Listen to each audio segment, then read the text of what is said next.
você tem que entregar o negócio na velocidade do mercado, né? É isso. O mercado hoje está muito mais rápido, muito mais rápido. O comportamento muda.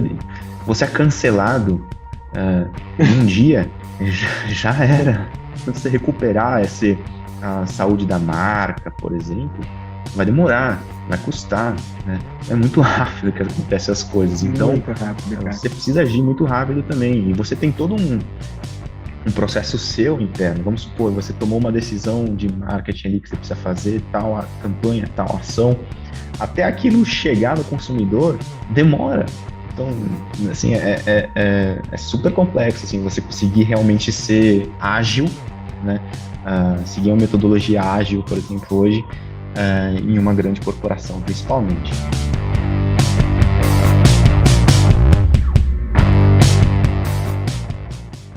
Fala, pessoal do Papo de CEO. Hoje estamos com Renato Chu. Tudo bem, Renato? Como é que vai? Fala, tudo bem? Tudo jóia aqui, e aí? Renato, cara, primeiro, obrigado por você estar aqui conosco. A gente correu aí para acertar agendas, foi uma loucura, mas estamos aí finalmente trocando ideia. E, Renato, eu queria começar esse podcast pedindo para você apresentar o teu business, que é bem específico, é bem diferenciado, para o pessoal poder conhecer um pouco. Bom, a nossa empresa startup chama Mind Miners. Ela pode ser explicada de uma forma curta, né? Tem uma forma longa e uma forma curta. A forma curta que a gente fala a gente é uma empresa de tecnologia que oferece uma plataforma de Human Analytics para empresas poderem coletar e analisar informações sobre o comportamento humano. Essa é a versão curta, né? Boa. Eu posso contar a versão longa, ela se estende um pouquinho mais. Mas, basicamente, né, a gente Manda ver. oferece para as empresas, né, uma plataforma que, basicamente, elas podem fazer duas coisas principais, tá?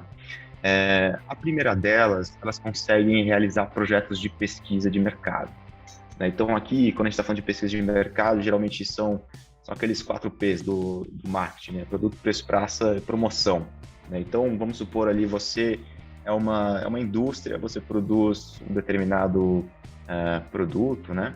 E você quer, por exemplo, testar a precificação do seu produto, para ver se ela está correta em determinada região, testar uma campanha de comunicação, enfim.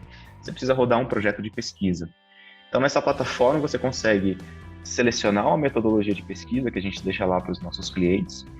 E uma vez que você tem a metodologia pronta, que é um questionário com todo o rigor científico, metodológico que a gente coloca lá, você seleciona quem responde, né? Então, diferente das plataformas tradicionais, você pode escolher, eu quero, por exemplo, que quem tem um pet mora em São Paulo da classe A e goste de atividades ao ar livre responda a minha pesquisa, né?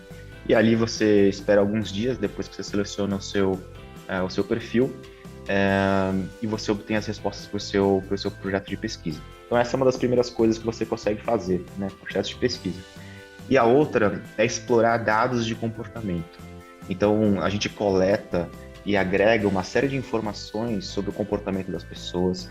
Em geral, são informações assim, de consumo, né? Utilização das coisas. Então, por exemplo, com que frequência você vai ao supermercado ou que você compra determinado tipo de alimento e por assim em diante.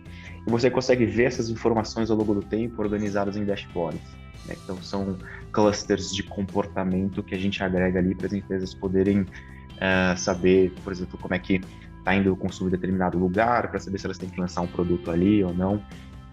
Então, basicamente, são essas duas grandes coisas que as empresas conseguem fazer dentro da plataforma. Cara, sensacional. E uma das coisas que, pesquisando, lendo bastante sobre vocês, que eu percebi, que eu achei sensacional, é que, cara, vocês parecem ter uma profundidade bem legal em cima desses dados. E aí eu queria te perguntar, cara, como é que você está fazendo para buscar esse Big Data, né, no final do dia, da onde você retira essas informações? E 2, como é que você está conseguindo... eu não diria granular, mas como é que você está conseguindo cadenciar essas informações, filtrar, limpar, para a gente poder conseguir ter esses resultados aí em dashboard? porque eu acho que essas são duas grandes dores que a maioria das empresas vem sofrendo quando tenta fazer sozinha. Não, é uma ótima pergunta. O grande coração que a gente diz do negócio hoje está nesse processo de obtenção da informação, né? E foi como a gente começou o negócio, na verdade. A gente, no final das contas, é uma empresa B2B2C. O que eu estava comentando até agora é o lado B2B, né? E que a gente tem a plataforma por meio da qual as empresas podem realizar esses projetos de pesquisa e acessar essas informações. O nosso lado B2C, a gente desenvolveu foi lá em 2014, uma aplicação mobile. Hoje ela já tem acesso por browser normal, então em qualquer computador. Ela se chama MiSims e é uma rede de compartilhamento de experiências e opiniões. Funciona muito parecido com um Reddit, né? Então você entra nessa rede, ela é pública, você pode baixar o aplicativo e você seleciona ali tópicos do seu interesse, né? Então, por exemplo, fitness ou saúde e beleza, alguma coisa assim. Você se conecta com outras pessoas e você pode ficar ali discutindo sobre temas que são relevantes para você, né? Fazendo posts e seguindo essas outras pessoas. E aí, enquanto você participa dessa rede, né, você recebe perguntas.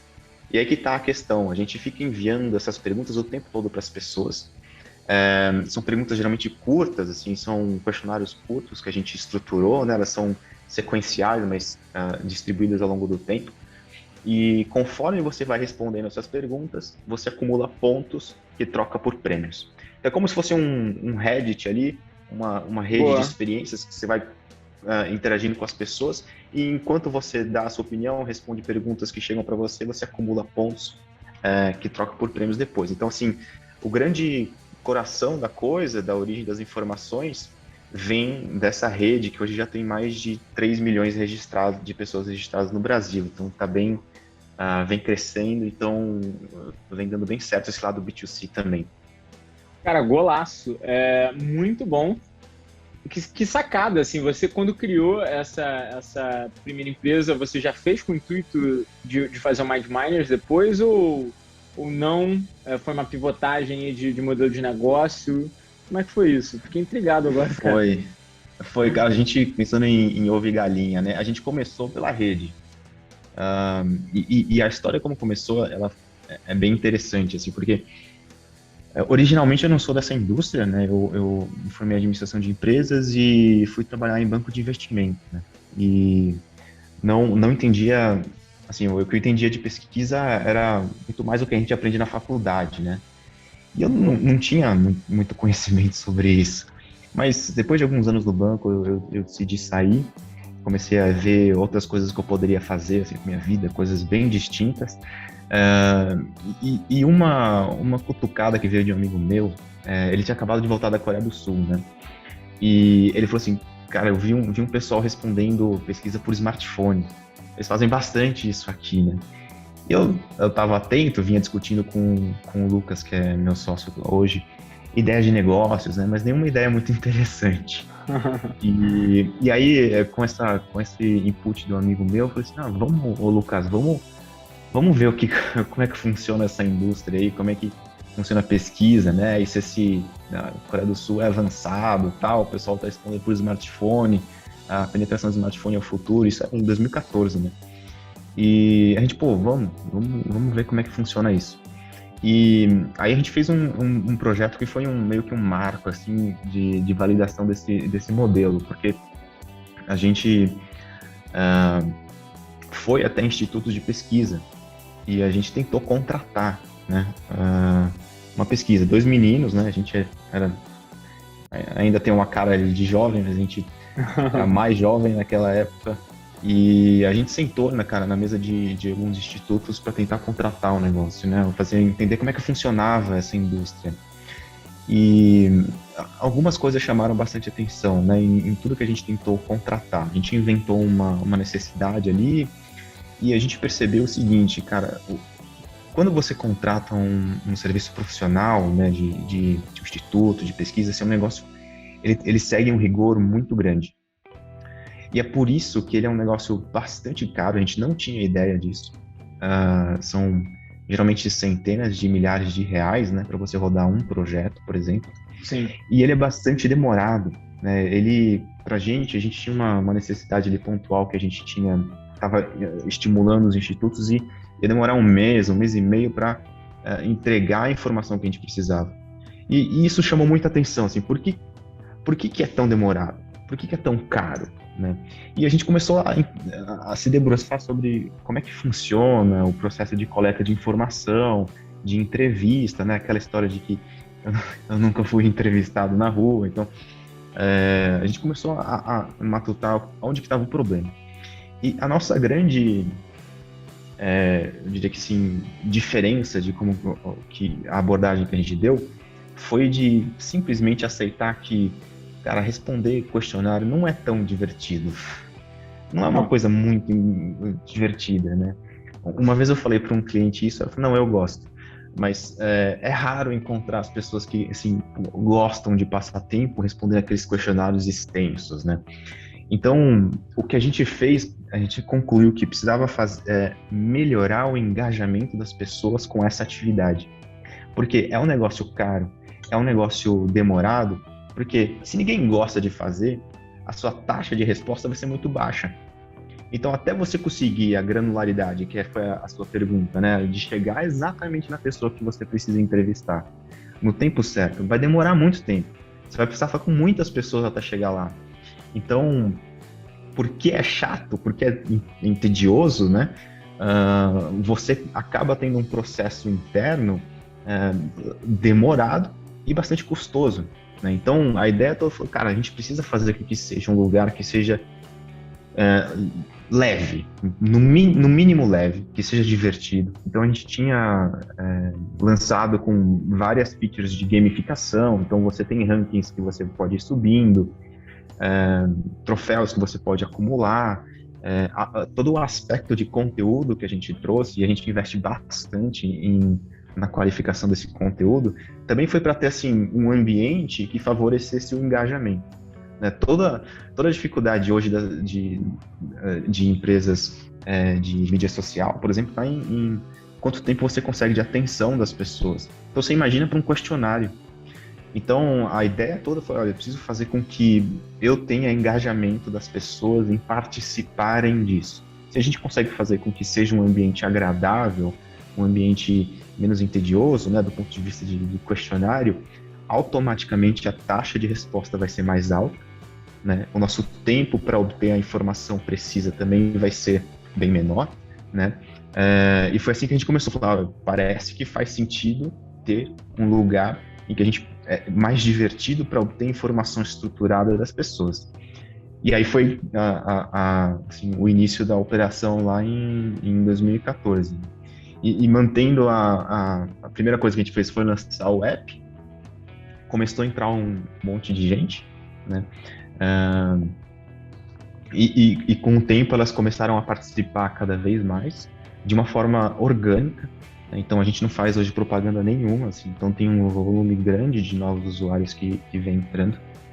E a gente conseguiu validar assim, um aplicativo que era muito simples naquela época, com pouquíssimos recursos, né? Assim, com gente que não conhecia direito a indústria, e com o tempo a gente foi aprimorando isso. Mas tudo veio dessa validação que a gente fez, assim, tentando contratar mesmo e entendendo como é que funciona a dificuldade para você obter a informação das pessoas. Da insatisfação mesmo de poder fazer pesquisa. Você sabe que, eu já atuo com consultoria, né, que a gente tem um grupo que basicamente é consultivo, a gente faz tecnologia, algumas coisas nesse sentido, e dentro do nosso processo, em 2015, 2014, a gente fazia muita pesquisa, né? Só que pela dificuldade de pesquisa, a gente não conseguia fazer pelo tamanho de dificuldade, né? Tinha os dois pontos. Em 2015, nosso tamanho era totalmente diferente do que é hoje. E em 2015, a gente, era pequenininho e chegava um cliente e falava, preciso fazer um planejamento estratégico, sei lá. Eu falava, beleza, vamos para o research antes. Cara, não dava. Tipo assim, simplesmente não dava, porque dependendo do porte do cliente, você não conseguia fazer um research na magnitude que aquela marca, que aquela empresa precisava. Era caríssimo. Não conseguia chegar nos institutos de pesquisa, né? Nas empresas de pesquisa. Aí você basicamente fazia pesquisa primária, meia boca, né? E pesquisa secundária, que no final era o nosso santo Google. Dá para fazer? Dá para fazer. Mas, putz, dependendo da empresa, cara, não dá para você, por exemplo, fazer um planejamento estratégico só com isso, né, cara? Então, e você acaba correndo um certo risco, né? Porque, assim, você pega informações primárias, vamos supor, você ia fazer um projeto novo ali. E a dificuldade é caro porque você tem que chegar nas pessoas certas, né? Aí você vai lá no Facebook, nos seus meios de contato, você manda um questionário. Então, primeiro que você começou com um viés enorme ali, né? De quem tá... Pô, realmente o teu potencial consumidor, né, daquele produto que você quer fazer ou daquilo que você está testando. Se é uma pessoa com vínculo com você, ela tende a responder diferente também. Né? Então, tem Certamente. sempre... A pesquisa primária tem esse desafio, né? De você soltar um questionário para uma rede que te conhece. Abrindo um parênteses rapidinho aqui, só para o pessoal entender o que a gente está falando, pesquisa primária é quando você mesmo vai buscar os dados. E pesquisa secundária é quando alguém já pesquisou e você só está coletando ali. Quando você vai, sei lá, você vai fazer um form aí para quem está estudando na faculdade, você solta o form para saber o que as pessoas estão achando, sei lá, daquele teu trabalho, você está fazendo pesquisa primária. Quando você vai no Google e lê um artigo, é pesquisa secundária, porque você está indo em cima de algo que alguém já pesquisou. Mas continua aí. E a secundária, que é isso que você estava falando agora, ela tem um outro desafio agora, que é a velocidade das mudanças, né? Total. Então, se você pega um relatório, por exemplo, de e-commerce público disponível do ano passado, já não serve. Aliás, do início desse ano também não. Não mesmo. As coisas estão mudando completamente, né? Então, e vai mudar, a gente sabe disso. E não só isso, né? O comportamento nas redes sociais, consumo de carne, assim, tem hoje tantos... É tão volátil a mudança do comportamento das pessoas, então que até a informação secundária você tem que, sim, ser atento, né, para você conseguir ter algo fresco, né, que é justamente a proposta que a gente tenta colocar ali nos nossos dashboards. Cara, muito golaço, muito bom. E aí, falando um pouco mais do MindMiners, vocês buscam basicamente através do seu outro app que nutre o MindMiners ou não? Ou vocês têm outras fontes de captação de conteúdo? Como é que é isso? Não, para MindMiners, toda a informação estruturada que chega ali, né, são de pesquisas que a gente roda por meio de algoritmos. Legal. Então, a MindMiners, ela tem um sistema que ela coleta informações recorrentemente, né, todo mês, de uma amostra que representa o Brasil conectado, né, que está dentro dessa rede nossa. Então, esse algoritmo fica rodando uma série de entrevistas com o máximo possível de pessoas que a gente conseguir ali e coloca essas informações reorganizadas dentro da plataforma, né? E aí, assim, são alguns milhões assim, abaixo de 10, mas com certeza acima de 2 milhões de entrevistas rodadas todo mês, né, com a nossa rede. Então, é muita informação que a gente consegue coletar assim, de uma forma bastante eficiente. Então, ainda não tem uso de outras fontes de informação, né? Porque a que a gente consegue coletar ali já tem assim, bastante, assim, já está difícil de lidar com tudo isso. Boa, golaço. E no final do dia, imagino que você consiga, dentro do MindMiners, você consiga filtrar mais ou menos consumo. Como é que a pessoa, digamos, se eu fosse um cliente agora te contratando, o que eu vou conseguir filtrar e de que maneira eu vou conseguir filtrar, para ficar assim bem claro? Eu filtro por tipo de consumo, hábito de consumo, renda, demográfica, psicográfica, como é que é isso? Hoje, a gente, a gente trabalha assim com os nossos clientes. Você tem uma assinatura da plataforma e você contrata uma volumetria ali.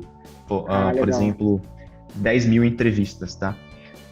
E aí, você automaticamente você consegue, ou direto pela plataforma, com o que estiver disponível ali do ponto de vista de segmentação, né? Tem ali o perfil demográfico, comportamental, psicográfico, que você consegue ir selecionando, né? Como se fosse ali ah, um Facebook Ads, né? Que você consegue ir selecionando a demografia que te interessa. Mas a gente não coloca tudo lá, não, porque às vezes o target das empresas é muito, muito específico. Então, o que acontece é o cliente ele sempre tem um CS ou um account developer aqui da nossa equipe que mapeia conforme a necessidade dele. Então, cara, a gente tem exemplo aqui desde, por exemplo, eu preciso rodar uma validação, preciso saber qual que é o sabor da nova papinha que eu vou lançar para crianças, né? Então você roda, a gente identifica dentro da nossa rede mães de crianças entre 1 e 3 anos, por exemplo. E aí a empresa consegue direcionar seus projetos para esse grupo de pessoas. Então a gente consegue fazer customizações para cada um dos clientes. E aí você consome como empresa, né? Você consome essas 10 mil entrevistas conforme a sua necessidade. E sempre que tiver o perfil, você consegue rodar o seu projeto. E é engraçado, porque você tende a imaginar que é uma base relativamente jovem, né? Assim, a gente tem uma bela distribuição da base, ela segue o perfil IBGE conectado, e a gente já fez alguns projetos, olha, desde gente que utilizava dentadura, tem cliente que conseguia entrevistar esse grupo de pessoas, e até, assim, perfis bem mais simples, sabe? Pessoas que, sei lá, vão ao parque, né? Então, ele pode ser atitudinal, pode ser o perfil que você quiser, né? Contanto que você tenha ali um pacote de entrevistas para realizar. Cara, que legal.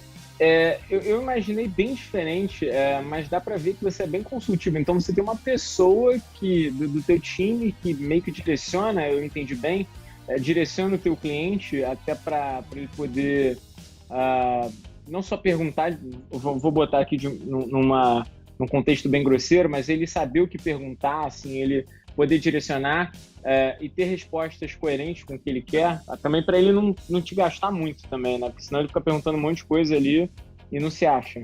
Ou não. A gente sempre tem, para os nossos clientes, né, a gente sempre tem uma equipe de pessoas que sabe orientar como ele tem que direcionar as pesquisas, porque muitas vezes, assim, quando a gente olha as pessoas que precisam ali dos insights, muitas vezes elas não sabem exatamente qual que é o perfil que elas precisam. Então, você precisa interagir com uma pessoa ali que tem uma noção um pouco maior de design amostral, o que ela precisa realmente entrevistar. E aí essa pessoa auxilia na interação ali com o cliente. Então, é uma plataforma com um high touch, né? Assim, a gente tem uma equipe de atendimento bem high touch nesse sentido. E aí ela orienta o que seria melhor você entrevistar. Às vezes o cliente chega com um perfil bem delimitado, e aí ele mesmo pode rodar sozinho na plataforma, caso ela já apareça ali para ele tudo que ele precisa. Mas é muito comum, assim, hoje o nível de segmentação que as empresas estão exigindo, assim, para rodar os projetos, como são projetos que são muito, muito relevantes, né? Então a gente tem desde coisas que vão para, por exemplo, para a Anvisa, né? Para comprovar certas coisas que uma farmacêutica está dizendo, tem coisa que vai para prospecto de IPO, tem coisa que decide ou não se vai lançar um produto. Então são coisas muito, muito relevantes do ponto de vista de decisão do negócio. Então eles geralmente exige assim um perfil bastante específico para ter uma garantia de aderência do mercado deles, sabe? Pô, entendi. Muito, muito bom. Na verdade, eu acho que assim é até melhor, porque O que normalmente eu vejo no mercado é as pessoas não saberem o que perguntar. Eu acho que esse conhecimento, pelo menos em grandes empresas, até mesmo em médias empresas de dados, já foi superado no Brasil, minha opinião. Eu acho que as pessoas já entenderam que não só dá, sei lá, para viver de briefing, né? Você tem que viver de dado, né? Não dá para, não, tinha uma ideia, eu vou debater sobre essa ideia e do debate eu vou ou não vou. Não, irmão, não dá mais para você fazer isso, já foi essa época. Mas elas não sabem perguntar, né, o Renato? O que você acha? Eu acredito que as pessoas até conseguem fazer bem até as perguntas de desafios de negócio, né? A dificuldade que pelo menos a gente vê aqui é a tradução de um problema de negócio para um problema de pesquisa, que é, beleza, como é que eu respondo esse desafio de negócio com as perguntas certas do ponto de vista de pesquisa? Isso, assim, quando a gente olha aqui para esse aspecto do mundo de pesquisa, que é uma pesquisa primária, né? Ela é dividida em três grandes etapas, né? Que é o questionário ou o planejamento, né? Uma parte inicial ali que você tem que construir um questionário. Aí vem o campo e depois vem a análise de resultados, né? Essas três etapas, elas são difíceis mesmo, assim, de uma pessoa, por exemplo, que está dentro do marketing, de saber super aprofundado como que deveria ser feita a pergunta, como que tem que ser a amostra, como que funciona cálculos estatísticos, sabe? É uma demanda bem grande hoje que tem sobre esses profissionais para avançarem, assim, dentro desse mundo de analytics, de análise, esse mundo data-driven, assim, tá? O que a gente conversa bastante com os clientes, eles estão indo nessa direção, querem, estão munindo as equipes para isso, mas a gente sabe que assim é muita coisa assim para os times se desenvolverem, sabe? Pô, total. E assim, eu acho que mais do que isso, eu acho que pesquisa e desenvolvimento, né, P&D nas empresas, ela sempre foi algumas pessoas vão me xingar agora, viu? Mas a verdade é que a P&D nas empresas são ainda em algumas muito habituadas em não pensar no P&D. Dependendo do tipo de business, elas terceirizavam muito isso. Então elas contratavam, sei lá, um grande instituto de pesquisa e falavam, instituto de pesquisa, o que eu faço aqui? Aí o instituto de pesquisa ia lá, eles pagavam milhões e tentavam dar um jeito e era muito caro. Só que hoje a gente tem duas frentes. Primeiro, não dá para ficar gastando zilhões de milhões de dólares em cima de pesquisa, até porque você tem que fazer mais pesquisa, né? Antes você fazia uma... Eu lembro que eu participei de uma consultoria numa multinacional, eles faziam 2 pesquisas por ano no P&D. Por ano. Hoje, fazer 2 pesquisas é loucura, porque quando terminou a primeira pesquisa, você já tá assim, atrasado anos-luz. Não dá mais. E aí isso acabou fazendo com que existisse essa dependência de pensamento do P&D das empresas, não em todos, claro, a gente não pode generalizar, mas de muitas multinacionais nesse sentido. E aí agora você está precisando de um profissional dentro da empresa que consiga pensar em pesquisa e consiga utilizar bem as ferramentas disponíveis no mercado. Então, o que eu achei mais legal você falando sobre isso é porque quando a gente entra dentro de uma multinacional, uma empresa grande, até mesmo média, pequena, é que o cara lá dentro ele não sabe direcionar. Ele às vezes já até tentou fazer uma pesquisa, contratou alguma coisa, mas não perguntou direito, não direcionou. Então essa tua tratativa com o cliente deve fazer total diferença. Você deve ter até uma fidelização maior por isso, né? Cara, é um ponto muito verdadeiro, viu? A gente vê realmente, às vezes... ele sabe o que tem que fazer, ele sabe que tem que ouvir o consumidor. A gente envia, faz um super projetaço, né? A gente tem uma equipe de serviço também que, caso o cliente opte, né? A gente faz o processo inteiro para ele também, utilizando a plataforma. E muitas vezes aquilo para. A gente vê que entrou, chegou na pessoa certa, mas aquilo não propagou. Não foi transformado em ação. Ou, às vezes, ainda, né, em organizações mais tradicionais, a gente fala uma coisa, a pesquisa trouxe uma coisa que ele não concordava. por exemplo. Isso já aconteceu com a gente uma vez que estava apresentando para um CEO de uma empresa, e tinha uma informação ali que, olha, os consumidores não vão que eles veem a sua marca assim. Aí ele falou, não vem assim não. Não é a gente que está falando, são os seus consumidores, sabe? Não é assim não. E aí você entende que entra num conflito ali interno com a pessoa que ela tem uma crença, né? E está chegando informação e ela não está pronta ainda para aceitar assim, olha, aquela história de que in God we trust, né? The rest bring data. São dados, a galera tá falando isso daqui, você tem que ouvir isso, é verdade, sabe? Então, tem uma questão de maturidade de certas empresas que sabem o que tem que fazer, elas estão fazendo um pouquinho, mas ainda lá dentro não propaga o suficiente para aquilo se transformar em ação. Tá? Mas em muitos casos, assim, do que a gente vê aqui dentro, cara, tem uns movimentos bem legais de algumas empresas que a gente trabalha, assim, que a gente vê, assim, o marketing se transformando muito mais em uma área que envolve mais tecnologia, tem um ferramental mais direcionado para o que eles precisam do ponto de vista de tecnologia, antes não tinha, né? Eles estão usando mais ferramentas também para conseguirem se munir nessa direção. Só que precisa de uma cultura data-driven. Se internamente, por exemplo,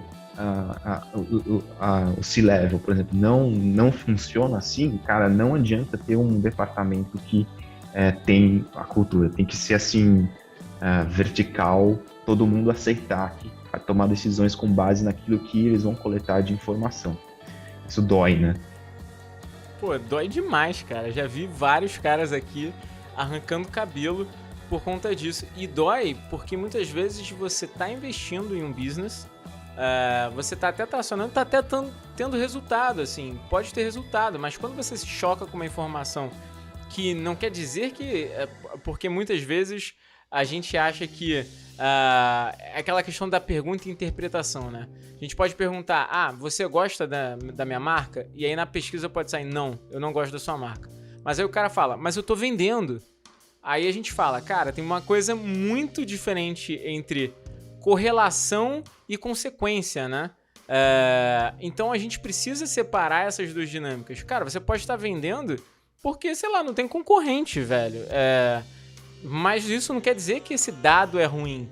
Então, na verdade, é muito esse mindset, né? É data-driven para você conseguir se antecipar.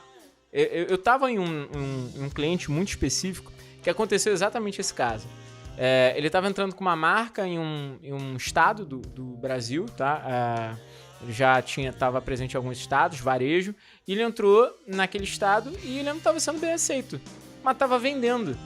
Só que, cara, ele entrou para varejo em, cara, sei lá, Manaus. Cara, Manaus tem uma dificuldade de varejo, então você só levar produto para lá já é muito bom. Isso é uma loucura, porque as grandes fábricas ficam lá. Mas eles têm problema logístico e as fábricas não querem desaguar produto no próprio local, eles desaguam na região sudeste. Então, por mais que as fábricas estivessem lá, você tem problema. E aí ele foi lá e basicamente as pessoas falaram, cara, acho que a tua marca não se identifica aqui. Ele, pô, mas eu tô vendendo. Isso é bullshit, não tem nada a ver. Eu falei, cara, é diferente, né? Então é isso que eu acho que é muito pergunta e interpretação, né? Correlação e consequência. Isso é um caso interessante. A gente vê assim, hoje não é que não falta dado, né? Não falta informação. Tem que saber priorizar, filtrar aquilo que te interessa, aquilo que é confiável, e saber julgar, né? Hoje a quantidade de informação que tem por aí, e até nas organizações mesmo que contratam uma série de serviços, não falta informação. A questão é como você interpreta ela, como é que você tem uma equipe com um repertório para saber olhar essas informações corretamente e saber tomar a decisão, né? E velocidade, né? Tudo isso não deixando de falar que você tem que fazer numa velocidade que, assim, não é habitual, né? Quem fazia isso 5 anos atrás, cara, a velocidade é 10 vezes mais rápida, né? Sim, isso a gente sente aqui na pele, assim, os projetos. Imagino. Você tem uma ideia, assim, a gente consegue manter hoje um campo, em média, com 3 dias, assim. Tem Caraca. campo de coleta, assim, que é realizado em algumas horas, que sai pelo Brasil inteiro. Já teve casos, assim, de pesquisa nacional, abrangência nacional, representatividade IBGE, feitas em 4 horas. Acho que o recorde foi esse. Que isso, velho. Muito louco isso. Tem algumas, mas não é o padrão, sabe? Às vezes, assim, eu preciso saber um pulso muito rápido de uma informação. Aí, beleza. Geralmente são projetos um pouco mais extensos, né? Que envolve cruzamento de dados, perfis complexos. Aí o campo acaba se estendendo um pouco mais, né? Devido à complexidade natural da coisa. Mas sim, assim, a gente fala que você tem que entregar o negócio na velocidade do mercado, né? É isso. O mercado hoje está muito mais rápido. Muito mais rápido. O comportamento muda. Você é cancelado em um dia, já era. Você recuperar a saúde da marca, por exemplo, vai demorar, vai custar, né? É muito rápido que acontecem as coisas. Então, muito rápido, cara. Você precisa agir muito rápido também. E você tem todo um processo seu interno. Vamos supor, você tomou uma decisão de marketing ali que você precisa fazer, tal a campanha, tal ação. Até aquilo chegar no consumidor, demora. Então, assim, é super complexo, assim, você conseguir realmente ser ágil, né? Seguir uma metodologia ágil, por exemplo, hoje, em uma grande corporação, principalmente. Cara, exatamente. Eu sou suspeito para falar de metodologia ágil. Eu me amarro aqui, tudo que a gente faz é em cima de ágil. E uma coisa que eu acabei gostando bastante aí quando a gente estava lendo sobre vocês é porque... e o nosso público, na verdade, não tinha escutado sobre isso. É porque, devido à velocidade, não dá pra você fazer sozinho, sabe? Você precisa de mecanismos de granulação, mecanismos para poder trazer essa informação rápida pra você. E é muito do que a MindMiner se propõe. E eu tava olhando aqui, cara, você trabalha pros caras grandinho, hein? Parrudinho aí no mercado, né? Tô vendo que o pessoal aí tá usando bem. Me conta aí como é que tá teu portfólio. Tô vendo aqui, pô, você atende McDonald's, é isso mesmo, cara? A gente tem um portfólio... A gente tem clientes que estão há bastante tempo com a gente já, que eles foram um pouco mais early adopters, né? A gente enfrentou uma série de barreiras, né, ao longo do desenvolvimento do produto, porque era uma indústria muito tradicionalista. E ela é uma indústria tradicional e que requer muita credibilidade, né? Então, até a gente conseguir espaço entre os grandões demorou um pouquinho. Mas sim, a gente trabalha muito com indústrias de alimento e bebida, né? Então, as principais companhias, né, hoje elas estão trabalhando com a gente. Fast food também, tem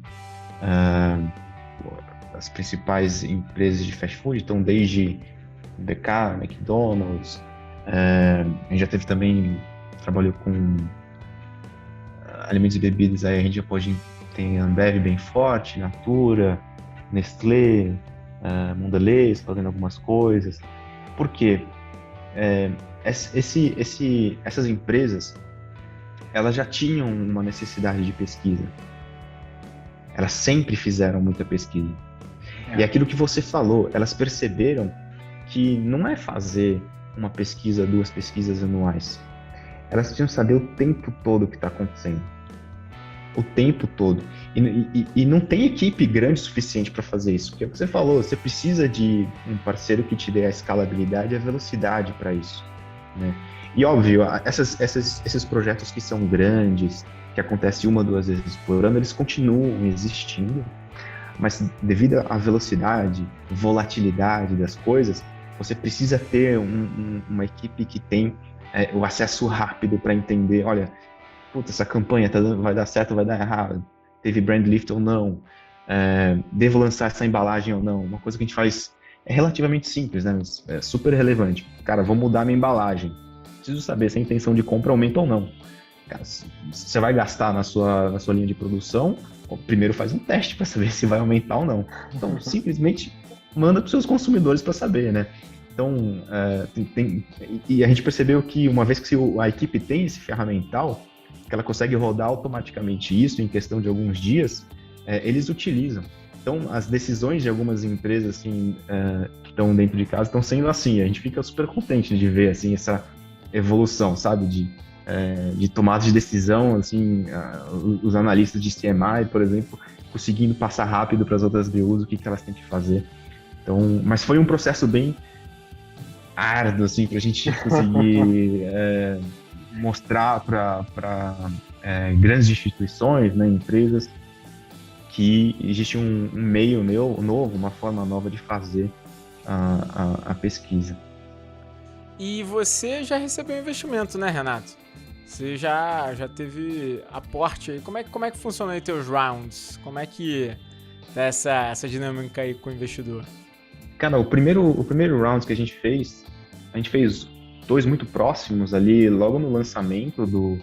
A gente fez no PPT, né? A gente captou no PPT. Boa. Na raça. Uns malucos aí estão até hoje com a gente. Eles curtem muito o negócio. Assim, a gente fez uma rodada Angel, né? Ela somou 1,5 milhão, foi lá em 2014, 2015. Eles fizeram um aporte e foi o que a gente precisava para fazer o lançamento, né, da rede. A gente começou com a rede e começou a fazer alguns testes de venda lá no início. E a gente cresceu assim, relativamente rápido e bem, né? Com pouco tempo a gente estava com geração de caixa, break-even e tudo mais.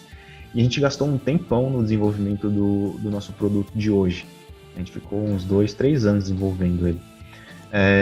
Até que agora, no início desse ano, a gente anunciou, né, uma nova rodada que entrou alguns investidores institucionais, né, dentre eles a Capital, a KPTL, que liderou a rodada, o pessoal da Darwin também, alguns sócios da Mauá Capital, um pessoal que entrou assim, para o nosso novo estágio, né? Essa foi uma rodada de em torno de 6 milhões, que pode chegar a 9, dependendo de alguns critérios, e é justamente para a gente fazer essa evolução da plataforma, assim, de conseguir dar autonomia para os clientes rodarem tudo que eles precisam de uma forma assim, simples, ágil, né? E relativamente acessível, né? Pô, golaço, cara. E hoje seu principal foco é Brasil? Você já está sendo utilizado fora Brasil? Isso é uma dor, né, para quem trabalha com Big Data, né? Já é difícil trabalhar com Big Data no Brasil porque faz, sei lá, coleta dados do Brasil. Putz, é quase a meia Europa, né? Então, eu não sei como é que tá no teu roadmap aí, olhar para fora do Brasil, se vocês já estão atuando, como é que tá isso? A gente tem alguns clientes, devido à característica deles, né, de serem globais, eles às vezes pedem algumas coisas, principalmente Latam, pra gente. Então a gente roda algumas coisas Latam, às vezes com parceria ou às vezes com a própria plataforma do cliente. No entanto, o MICINS, né, que é a rede de informações e a rede de experiências, ela é só Brasil, né? A gente consegue fazer algumas coisas Latam ainda assim, com alguns parceiros. A gente fica super feliz de ver que tem a confiança do cliente, né, que está demandando para a gente fazer algumas coisas internacionais, né? Ainda não está no roadmap, a gente sabe que tem oportunidade para a gente, mas, cara, vida de startup é saber falar não, né? E olha, a gente demorou até entender isso, a gente saía falando sim para tudo, e do nada a gente tinha ali uma chuva de coisas para fazer, porque você falou sim para tudo.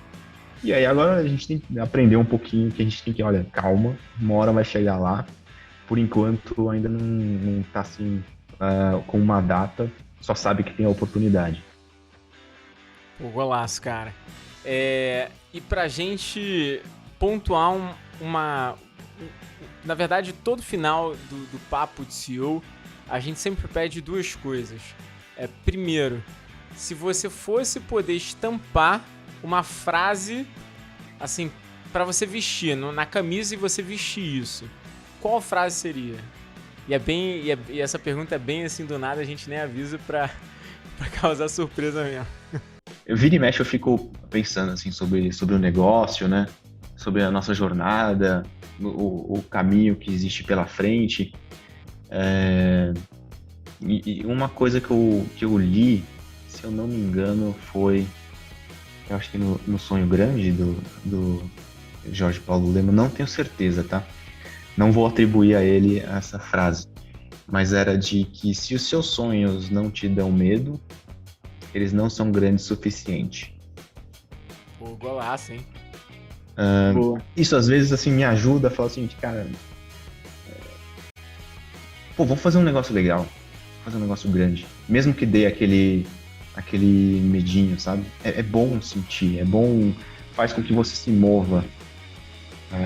E aquela história de sonhar pequeno dá o mesmo trabalho que sonhar grande. Assim, então, essa é uma frase que eu acho que vira e mexe, me ajuda a me motivar, a saber que eu, cara, quero fazer um negócio grande, quero fazer um negócio que impacte. Então acho que seria essa, mas pegou de surpresa aí. Cara, mas essa frase, eu vou te falar, é golaço. E por que é golaço? Eu me ponho muito nessa posição e essa frase se identifica muito comigo, porque quando eu comecei a empreender, eu acho que eu tinha algumas crenças limitantes, sabe? Eu acho que eu pensava pequeno demais. Então, chegou o meu primeiro ano, eu olhei pra trás e eu falei, caramba, que legal, agora eu me remunero. Foi isso, falei, pô, muito maneiro, me remunero, eu tô pagando minhas contas, é super legal. E aí eu comecei a, entender mais, conversar com outras pessoas, com outros empresários, e comecei também a atuar em empresas muito grandes. E eu via a grande diferença daquele mega empresário que faturava, sei lá, 80 vezes mais e estava me contratando ali, é que, cara, ele nunca pensou pequeno, sabe? Tipo, ele fala com uma tranquilidade. Teve um gestor de uma empresa de indústria de linha branca, né? Varejo, ar-condicionado. Era uma indústria multinacional de ar-condicionado. E ele falava o seguinte, não, porque a gente vai atuar aqui, eu acho que a gente de repente podia, cara, acho que esse produto aqui, acho que é legal ir pro México. Vou abrir uma expansão, vamos fazer expansão pro México. E ele falava numa naturalidade, tipo assim, não, vou atacar o México, vou pegar o México inteiro, acho que próximo ano dá. Vamos se preparar ali pra atuar no próximo ano, dá. E tudo bem. E a gente fala, putz, cara, mas não é tão fácil assim ir pro México, você tá num momento, ele não tava num momento tão trivial assim no negócio. Não, mas dá sim, dá de boa.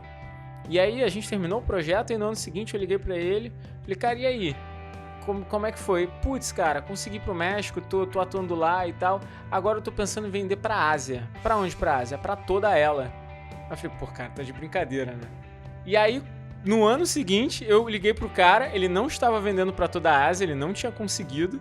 Ele só tava em pouquíssimos pontos da Ásia, na verdade, assim, bem embrionário. Eu falei, pô, cara, mas se foi pra Ásia, fui. Não tô vendendo tudo que eu queria, tô muito pequeno, mas me aguarde. A Ásia vai ser minha. Ele, assim, a naturalidade que ele falava sobre como expandir negócio era tão natural que eu falava, cara, eu penso muito pequeno. Isso me deu um estalo, foi um aprendizado pra mim que, tipo, assim, por que a gente não pode mais? Só depende da gente, né? E parece uma frase aspiracional, assim, viagem, mas não é, né, velho? Assim, quem tá no batente sabe. A gente, cara, é isso que você falou, assim, a gente se sabota mesmo. Acha que, pô, você tem limite. Tudo bem que você não precisa ficar sonhando com, assim, sei lá, qualquer coisa, sabe, que não faça muito sentido e tal, mas não vai custar, assim, você ter a ambição. e fazer o plano para isso. E o legal do exemplo que você deu é que ele também falhou, né? Ele não conquistou a Ásia em determinado momento. Mas isso faz parte também, né? Porque você também sabe, assim, pô, quantidade de tropeço, de erro, de besteira que você faz na jornada acontece o tempo todo e você não vai conseguir cumprir. O objetivo, assim, o que faz a diferença é você estabelecer metas que sejam emocionantes. Se ela não for emocionante, você não se move, né? Vai ter que ser emocionante. Também tem que ser razoavelmente atingível, né? Não pode ser um negócio absurdo, mas ela tem que ser emocionante para você ir na direção, senão, pô, qual que é a graça, né? É isso aí. Cara, papo 10 contigo, Renato. Que bom que a gente conseguiu finalmente se encontrar. Cara, muito 10 e escutar um pouco sobre a MindMiners. Acho que vocês estão entrando no mercado sensacional. Vocês já estão no mercado sensacional.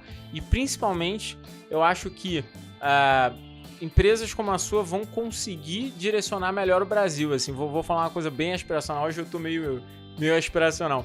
Mas o que eu mais vejo de dificuldade da empresa brasileira é sair do achismo, sabe? Eu acho que isso é um problema do Brasil. Eu falo isso algumas vezes, quem me segue sabe.